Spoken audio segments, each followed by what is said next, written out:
তুমি তো প্রেমই বোঝো না। পলাশ, ঢাকা যেতেছি পড়ালেখা করতে, আমার কি মন খারাপ লাগতেছে না বলো? ঠিক আছে যাও, আমার জন্য অপেক্ষা করবা তো না?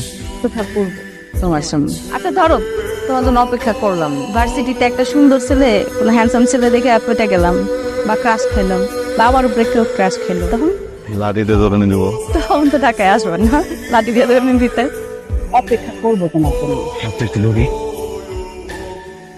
তুমি নিজের যত্ন নিয়ে সাবধানে যাও। তুমি সাবধানে থাক, চিন্তা করো না। আসি। হ্যালো। হ্যালো, কেমন আছো? ঢাকা কেমন লাগতেছে? রুমমেটটা কেমন? থাকার জায়গা থেকে না, রুমমেট তো ভালোই। আর সবচেয়ে বড় কথা হয়েছে কি পলাশ, আমি তো লেখাপড়া করতে আসছি ঢাকায়, তাই না? কেমন সারা দেখতে আসি আমার কথা মনে পড়ে? না, সিরিয়াসলি যদি বলি, তোমার অনেক মিস করতেছি। তাড়াতাড়ি চলে আসো তো ঢাকায়। সত্যি? সত্যি সত্যি সত্যি। আচ্ছা। আমি বুঝতেছি তোমার কষ্ট হইতেছে অনেক, না? সরি, আমি আসলে থাকতে পারলাম না তোমার এই সময়। ভাঙা পড়বো না, দেখো তুমি যদি এরকম কান্নাকাটি করো, তুমি যদি শক্ত না থাকো, আন্টি রেখে সামলাবে বলো? আপন মানুষ চলে গেলে কেমন লাগে আমি জানি, কিন্তু বাবা মা সারা জীবন কারো থাকে না। শক্ত হওয়ার আর কিছু নাই, আমার সব শেষ হয়ে গেছে। কি বলতেছো তুমি এগুলা? সব শেষ হয়ে গেল মানে? আঙ্কেলের রেখে যাওয়া যে দোকান, এখানে তো বসতে হবে, তোমার সময় দিতে হবে।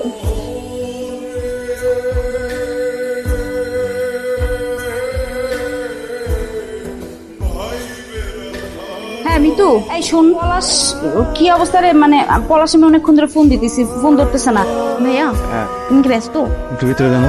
তোমার ফোন কি হয়েছে? আর বলো না, কপাল যখন খারাপ থাকে তখন সব দিকে খারাপ থাকে। এক কাস্টমারের হাতের সাথে বাড়ি লেগে ফোন করে ভেঙে গেছে। কি অবস্থা? কথাটা তো হয়েছে? ওই আমাকে পাঠাইছে। এগুলো বাড়াইছে? তোমার মোবাইলটা ভাঙলো কিভাবে বলতো? আরে আর বইলো না। বুঝতে পারছি। আচ্ছা শোনো, আমি কিন্তু সামনের সপ্তাহে বাইরে আসতেছি। সত্যি? সত্যি। সময় দিব না? আমি আগে আসি রে বাবা। কি রে মা, তুই না বলে চলে আসলি? একটা খবর দিবি না? আমার কি দেখতে ইচ্ছে করতেছিল। ভালো করছিস, আমারও মনটা খুব খারাপ লাগছিল, তোরে দেখতে ইচ্ছে করতেছিল। ভিতরে চল। হ্যাঁ, একদম একদম। মানুষের জীবন যে কখন কেমনি চেঞ্জ হয়ে যায় কেউ বলতে পারে না। তুমি ঢাকায় আসলে না, তোমার পড়াশোনাটাও হলো। হয় নাই হবে, ঢাকা যাবো। তুমি এখন ঢাকায় যাই কি করবো বলো? পড়ালেখা, তোমার সাথে থাকবো একই শহরে, তোমার ছাড়া খুব কষ্ট হয়। তোমার কোথাও যাওয়া উচিত না। আর এখন ঢাকায় এসে আসলে কিছু হবে না, অনেক দেরি হয়ে গেছে। মন দিয়া ব্যবসা বাণিজ্যটা করো, সেটা কাজে। আসসালামু আলাইকুম চৌধুরী সাহেব। ওয়ালাইকুম আসসালাম। কথা বলবো, মনে কিছু করবেন না তো? আরে বলো বলো।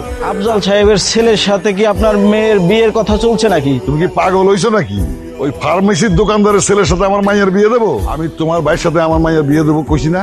একটা কথা মনে রাখবা, চৌধুরীর জবানে। ওই ছেলের সাথে আপনার মেয়েকে ঘোরাঘুরি করতে দেখেছি, ব্যাপারটা আমার কাছে ভালো লাগলো না। আচ্ছা ঠিক আছে, যাই। পলাশ, বাড়িতে তো অনেক বড় ঝামেলা হয়ে গেছে। আমার আর তোমার ওই দিন আব্বার এক পরিচিত লোক দেখে ফেলছে একসাথে, তারপর আব্বার এসব বলে দিছে। আব্বা আমার বিয়ের জন্য উঠে পড়া লাগছে। কি করলে তুমি? বিয়া ঠিক করছে মানে? দেখো, আমার হাতে যতদূর সম্ভব যা করা দরকার আমি করব, আমি চেষ্টা করব, বাকিটা আমি জানি না। ভালোবাসার মানুষের জন্য না, মানুষ অনেক কিছু করে। আমিও করব। আমি কি বলছি আমি করব না চেষ্টা? আমি যদি কিছু না করতে পারি আমরা ক্ষমা করে দিই। ক্ষমা করে দেওয়া মানে কি? কথা কও। একদিনের সম্পর্ক আমার তোমার সাথে, যে আমি এক জায়গায় বিয়ে হয়ে যাবার চুপচাপ এনে বসে থাকবো? আমি তো 10 জনকে ভালোবাসি না যে একজনের বিয়ে হয়ে গেলে আমি 9 জনের নিয়ে থাকুম এই জায়গায়। তুমি তোমার বাবার সাথে কথা বলো। আমি বুঝতেছি। তুমি বুঝতেছো না? তুমি বুঝতেছো না? তুমি বুঝতেছো না? তোর আপার বিয়ায় এলাকার খেয়ে যেন দাওয়াত বাত না যায়। আসসালামু আলাইকুম আঙ্কেল। ওয়ালাইকুম আসসালাম। আঙ্কেল, আমি মেঘলার সাথে একটু দেখা করতে আসছিলাম। একই কলেজে পড়তাম, খুব কথা ছিল। আমি জানি বাবা, তোমরা একসাথে পড়ে। আমি তোমার বাবার মৃত্যুতে গেছিলাম, কিন্তু ও তো বাড়িতে নাই। তোমরা এই যুগের পোলাপান, তোমাদের ভাবসাবে বোঝা মুশকিল। কখন কোথায় যায় কিচ্ছু বলে না। ও ফোন নাম্বার নাই, ফোন দাও। ফোন দিছিলাম, ধরে নাই। আর সকাল থেকে নাম্বারটা বন্ধ পাইতেছে। আর কি বলবো বাবা, মাঝে মধ্যে আমার ফোনও ধরে না মেঘলা। আচ্ছা ঠিক আছে, আমি একটু বাইরে যাব, যখন খুশি আইসো। তুমি মেঘলার বন্ধু, এই বাড়ির দরজা তোমার জন্য খোলা, ঠিক আছে?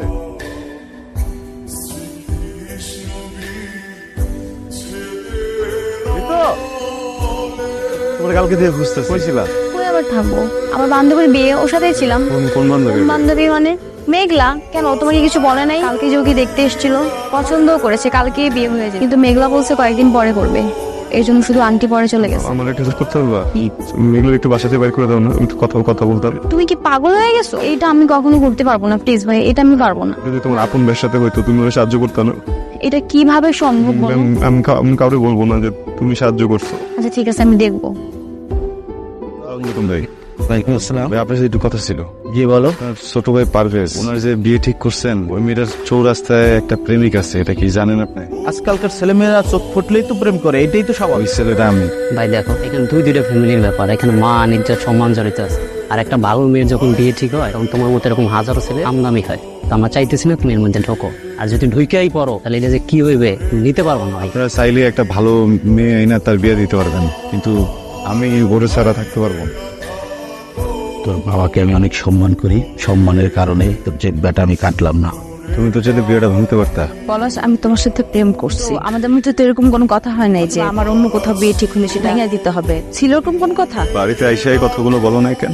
সব সময় সবকিছু মুখে বলে দিতে হবে? এমন কেন তুমি? এরকমই আমি। শোনো, আমি তোমার আজকে যেটা বলতে আসছি সেটা হলো, আজকের পর থেকে তোমার সাথে আমি আর যোগাযোগ করবো না, তুমিও করো না। আমি কেন একটা ইন্টার পাস ছেলের কাছে বিয়ে বসবো বলো? তোমার বউ একজন গ্রাজুয়েট আর তুমি ইন্টার পাস। আত্মসম্মান বোধ আছে তোমার? আছে ওই যে তোমার আব্বার রাইখা যাওয়া ছোট একটা ওষুধের দোকান, যেটা দিয়ে তোমার সারা জীবন চলতে হবে। তো শেষ কথাটা কও। শেষ কথা হলো, আমি তোমার ভালোবাসি না, তোমার সাথে আমি আর কোনোদিন কোনো যোগাযোগ রাখবো না, তুমিও রাখবা না। ওই ছেলে কি চায়? ও তোরে খুঁজতে খুঁজতে বাড়ি পর্যন্ত চলে আসছে। আব্বা, আমি পলাশের ভালোবাসি। দোকানদার ফকিন্নির পোলারে তুই ভালোবাসো? এটা টোকাইবে। আমি যেই পোলার লগে তোর বিয়ে ঠিক করবো সেই পোলারেই তুই বিয়ে করবি। এই কথা যদি নষ্ট হয় আমি পলাশে আংটিং গুলি করে বেরোবো। যেখানে বিয়ে ঠিক করবো সেখানে তুই বিয়ে উঠবি। তোমার কি কোনো লজ্জা নাই? তোমার সেদিন আমি এত স্পষ্ট করে সহজ ভাবে বলে দিলাম যে আমি তোমার পছন্দ করি না, আমার সাথে যোগাযোগ করো না, তারপরও কেন ডাকছো? কেন আসছো? ডাকছি কারণ ভালোবাসি। লজ্জা করে না, কারণ ভালোবাসি। আরো 100 বারও যদি না করো তারপরও বেহার মতো বারবার সামনে আসবো, কারণ ভালোবাসি, অনেক ভালোবাসি। আমিও ভালোবাসতাম, কিন্তু তুমি সেটা মেনটেন করতে পারো না। কেমনি করবো কও? আমার বাবাটা তো মারা গেছে, আম্মারে দেখতে হইছে, ব্যবসা দেখতে হইছে। এমন তো না যে আমি কোথাও বসে বসে হাওয়া খাইতেছিলাম, সময় পার করে ফেলাইছি। আমি তো তোমার এইটাই বোঝানোর চেষ্টা করতেছি যে তোমার একাই সবকিছু কেন করতে হবে। আর তোমার বাবা মারা গেছে, এটা আমার আব্বারে কি বুঝাবে বলো? তোমার মায়ের যত্ন নাও, মায়ের সাথে থাকো, তার টেক কেয়ার করো। বিয়ে করবো তো করো, যেমন চাই করো, আর কোনোদিন তোমার আটকাবো না। খালি শেষবারের মধ্যে একটা জিনিস চাই, আমি তোমার বিয়ের দিন আমি নদীর পাড়ে অপেক্ষা করব। ওইখানে আইসা খালি বইলা যাও যে তুমি আমাকে ভালোবাসো। আমি আসবো না। বিষয়টা বাড়ার আগে এইখানেই শেষ করতে হইব। মানুষজন সব দাঁড়াদানি হয়ে গেছে, আমার মান সম্মান সব শেষ। আব্বা, তোমার পায়ে ধরে আব্বা, তুমি যেখানে বিয়ে ঠিক করবো আমি সেখানে রাজি, কিন্তু আব্বা পড়াশোনার কোনো ক্ষতি করবো না। সত্যি কইতেছস? আমি যেখানে বিয়ে দেবো সেখানেই রাজি। রাজি।